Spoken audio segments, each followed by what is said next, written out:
गोलाकोट जब 4 साल में बन सकता है जंगल में, तो लोकोदय तीर्थ क्षेत्र के लिए 4 साल बहुत ज्यादा है। मन होना चाहिए, दम होना चाहिए, जोश होना चाहिए। यदि मन, दम और जोश है तो कोई भी असंभव कार्य नहीं है। अगर तुम चाहो तो आकाश के तारे भी आगरा में उतार सकते हो, कर सकते हो चाहो। उनकी लगन, उनका श्रद्धा, उनका समर्पण, उनका आदेश को मानना। आज वहाँ एक कील भी ठुकती है तो उस कील ठुकने के पहले वो यहाँ पूछने आते हैं। एक कील भी, कोई भी चीज़ वहाँ बिना पूछे नहीं हो सकती। और एक डॉक्टर की दवाई खा के जो मरता है वो कभी मरते ही नहीं। एक डॉक्टर की दवाई खा के जो मरता है वो अमर हो जाता है। उनको एक गाइड, एक निर्देश दे रहे हैं, उस निर्देश पर वो लोग चल रहे हैं। उसी का परिणाम है कि आज वो इतना अच्छा क्षेत्र बना लिया जो हर व्यक्ति जाकर के प्रशंसा किए बिना नहीं रहता। जय हो प्रभु, जय हो। अभी त्रिदिवसीय पाठशाला का लाभ लेकर परसों गोलाकोट तीर्थोदय क्षेत्र जाने का सौभाग्य मिला और उस क्षेत्र को देखकर विस्मित हो गई आंखें। क्या आज ऐसा क्षेत्र बनना संभव है, ये देखकर आश्चर्यचकित हो गए। सर्वप्रथम तो भगवान आदिनाथ की अद्भुत प्रतिमा, 3000 वर्ष पुरानी प्रतिमा, इतनी अद्भुत कि एक टक देखता रह जाए। उसकी शांति धारा, अभिषेक, पूजन तो की ही, लेकिन वहां का सुंदर वातावरण, वहां का शीतल जल और जो वहां की आवासीय व्यवस्थाएं, शायद पूरे भारत में कहीं भी जैन क्षेत्र क्या, अजैन क्षेत्र क्या, किसी भी क्षेत्र में इतनी बड़ी 5 स्टार लेवल की सुंदर व्यवस्थाएं कहीं पर नहीं होंगी। सौभाग्य रहा कि वहां स्वयं श्री राकेश जी जैन वास्तु दिल्ली, डॉक्टर DC जैन जी और पूरी कमेटी हमें वहां पर मिली और पूरे क्षेत्र का हमें वहां पर दिखाया गया और बार बार कहा कि पूज्य श्री को आप स्वयं बताना। वहां का जो जिन मंदिर बिल्कुल तैयार है। शायद अगर ये आगरा नगर का चातुर्मास नहीं होता तो संभवतः वो चातुर्मास वहीं हो रहा होता और उनकी तैयारियां देखकर आश्चर्यचकित हो गए। कहां पर पूज्य श्री ठहरेंगे, कहां पर संघ निवास करेगा, कहां पर त्यागी जन रहेंगे, सारी व्यवस्थाएं व्यवस्थित रूप से तैयार हैं। अगर इंतजार है तो बस पूज्य श्री का।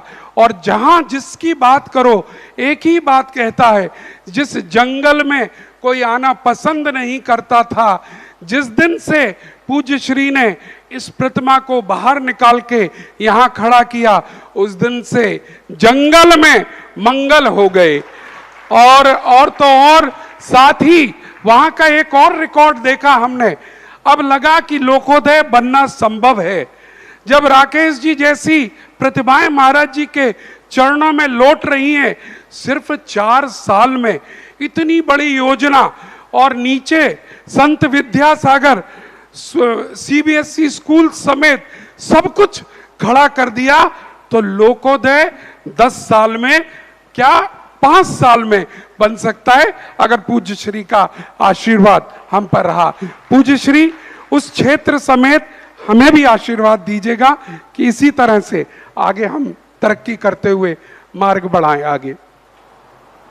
बहुत अच्छा, क्योंकि गोलाकोट बहुत पुराना क्षेत्र, लेकिन उसकी जो दुर्दशा हुई मैं कई बार कह भी चुका। और वहां जाकर के मात्र मैंने मूर्ति को देखा था। मूर्ति की एनर्जी जब मैंने पकड़ी, पहली बार किसी मूर्ति पर हाथ रखने के बाद मेरे हाथ बाहर फेंक दिए। मैं उनके चरण छू रहा हूँ और जैसे तुम्हारा एक करंट होता है जो पकड़ता नहीं है वो फेंकता है, ऐसे मैंने कि भगवान मुझसे कोई गलती हुई। मैंने कहा कि दोबारा पकड़े, मैंने जम के पकड़े तो थोड़ा सा मुझे हाथों में दर्द हुआ। मैंने कहा आप कुछ भी करो, मैं चरण छू करके रहूँगा। और इतनी जोर से मैंने चरण पकड़े, मैंने भगवान से कहा हिम्मत हो तो अब छूट के दिखाओ। पहले मैं सावधान नहीं था, मैं क्या करूं, यूं छुए लग गया। अब मैं भी पूरे में आ गया मन की दे। तो भगवान कहते हैं यहाँ युद्ध नहीं करना है, मैं युद्ध नहीं कर रहा हूं, मैंने तेरे हाथ नहीं झटके हैं, मैंने ये कहा है तो एक बार मुझे बाहर निकाल दे यहाँ से, बाकी सब ठीक है। और जैसे उस मूर्ति को उस स्थान से बाहर निकाल के विराजमान किया, जो 84 मथुरा कहलाते, 84 गांव कहलाते हैं, सैकड़ों साल से कुछ नहीं कर पाए, सब चल रहा था, कुछ नहीं, एक छोटा सा स्थान था। भगवान को जैसे उच्चासन दिया तैसे 84 तो छोड़ो, सारी दिल्ली आकर के सिमट गई। और आज जो क्षेत्र बन रहा है, हर क्षेत्र को विकास करने वालों को लोग कहते हैं कब बनेगा, क्या बनेगा। 4 साल में वो क्षेत्र आज विश्व का पहला क्षेत्र बन गया।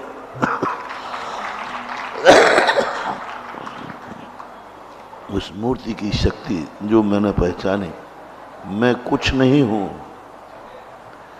मैं हीरा नहीं हूं, मैं हीरा नहीं हूं, मैं हीरा नहीं हूं, लेकिन मुझे गर्व है कि मैं हीरा को पहचानता हूं।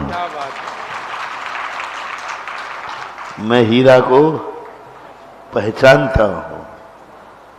बस मैं भगवान तो हूं नहीं, लेकिन भगवान को पहचानता।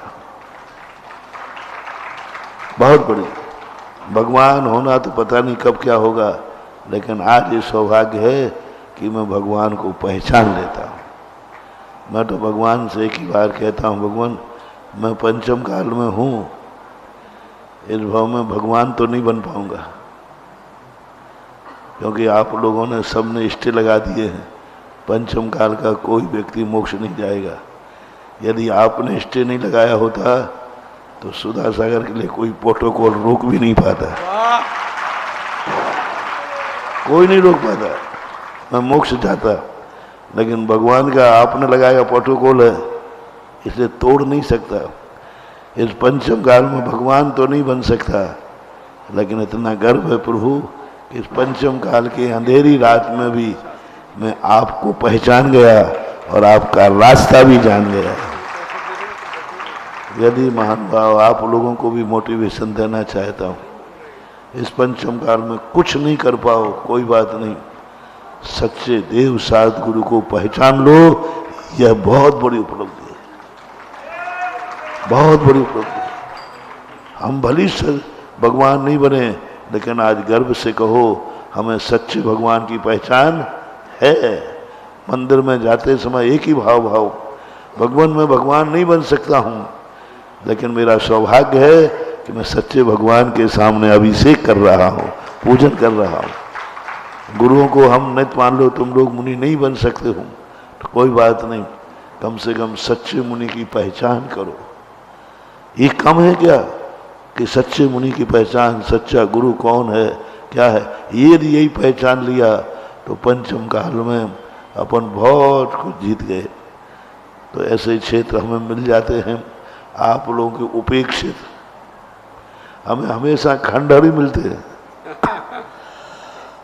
उपेक्षित मिलते, उपेक्षित।